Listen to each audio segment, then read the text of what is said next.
महिला पुलिस थाने में दौड़ती हुई आती है और सिपाही के हाथों को पकड़कर बोलती है कि साहब मुझे बचा लो, मुझे बचा लो। वो मेरी गंदी वीडियोस बनाता है, अपने दोस्तों से, अपने भाई से मेरे साथ रेप करवाता है, मेरा ही खुद का पति। और उन वीडियोस को बनाकर वो वेबसाइटों पर उनको बेचता है, डालता है, उनसे लाखों रुपए कमाता है। और आज वो मेरे साथ और मेरे बेटे के साथ, दोनों के साथ गंदा काम करवाने वाला था, इसलिए मैं भाग कर आई हूँ, बच कर आई हूँ, प्लीज़ मुझे बचा लो। जो वो सिपाही था वो हैरान हो जाता है कि भला ऐसा कैसे हो सकता है, कोई पति अपनी पत्नी का ही अपने दोस्तों के साथ संबंध बनवाए, फिर वीडियो बनवाए, और अपने बेटे के साथ उसकी माँ का, ऐसा कैसे हो सकता है। यकीनन आप भी सुनकर चौंक गए होंगे, लेकिन जो आज की घटना है ये बिल्कुल सच्ची है।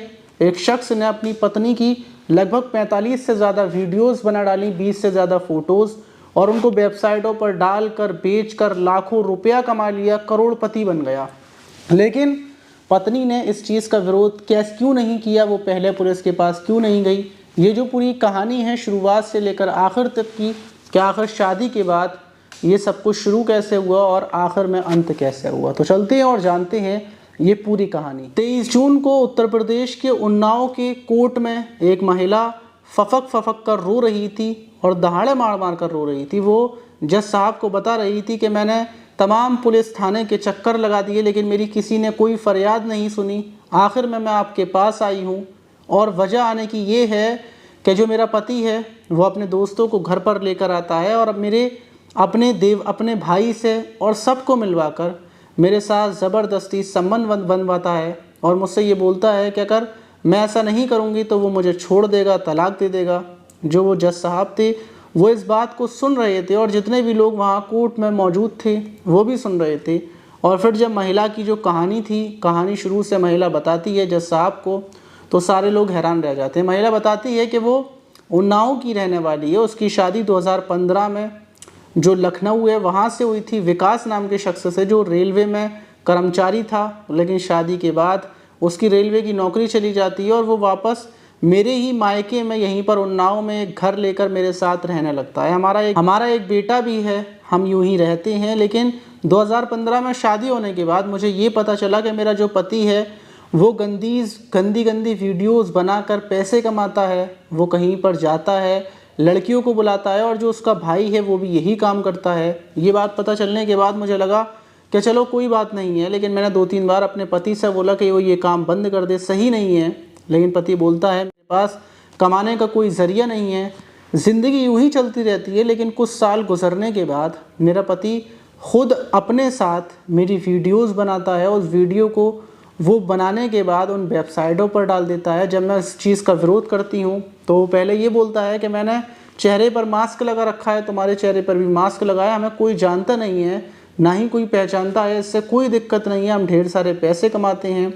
लेकिन कुछ दिन के बाद उसकी जो डिमांड थी वो बढ़ने लगती हैं, और फिर वो कभी अपने एक दोस्त को लेकर आता, फिर मेरे साथ ज़बरदस्ती संबंध बनवाता, मुझे मारता, पीटता, टॉर्चर करता, मेरे बेटे की धमकी देता कि वो उसके साथ भी गलत काम करवाएगा, अगर वो ऐसा नहीं करेगी तो मैं अपने बेटे की वजह से और अपनी खुद की ज़िंदगी की वजह से परेशान होकर जब मुझे कोई रास्ता नहीं दिखता तो मैं यही करती।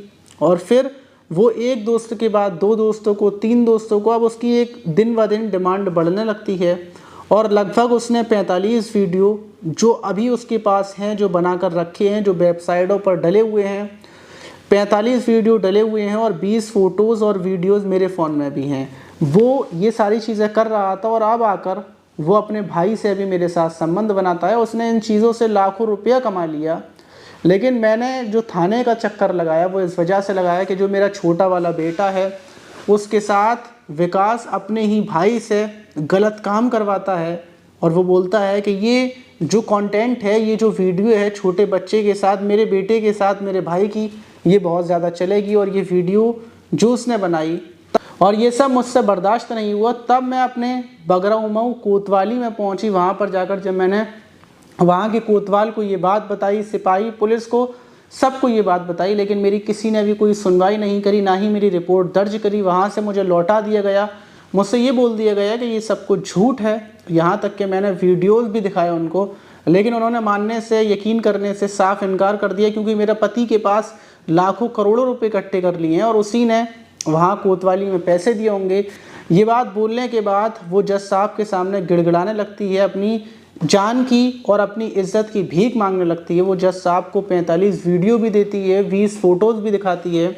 वहीं जज साहब फ़ौरन आदेश देते हैं, थाने के अंदर रिपोर्ट दर्ज की जाती है और जिन पुलिस वालों ने उसको थकाया दौड़ाया उनके खिलाफ़ भी हो सकता है रिपोर्ट दर्ज की जाए। लेकिन पुलिस पति और उसके दोस्तों को, जो 7-8 दोस्त हैं, उसको, उसके देवर को, सबको ढूंढ कर गिरफ्तार कर रही है। लेकिन ये घटना निकलने के बाद बड़ी हैरत होती है कि जिस पति के कंधों पर उसकी पत्नी की इज्जत की, आबरू की जिम्मेदारी थी, वो पति आखिर पैसे की हवस में, पैसे के लालच में इतना बदल गया कि अपनी पत्नी की इज्जत तक बेच डाली, अपने दोस्तों के साथ अपनी पत्नी का गलत काम तक करवा दिया। तो इस बात से आप समझ सकते हैं कि आज के टाइम में लोगों को पैसे की कितनी ज़्यादा हवस हो चुकी है। वो रिश्ते, सारी चीज़ों को भूल चुके हैं, सारी चीज़ें उनके लिए बस छोटी सी हैं, जो कुछ है वो सिर्फ़ और सिर्फ पैसा।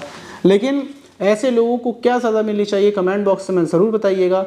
और ये जो घटना थी, शायद ये घटना, हमारे देश में ऐसी घटनाएं बहुत सारी होती हैं, लेकिन कुछ घटनाएं ही होती हैं जो निकल कर आती हैं। आप इस घटना पर क्या बोलना चाहिए, कमेंट बॉक्स में ज़रूर बताइएगा। मिलते हैं किसी और वीडियो में।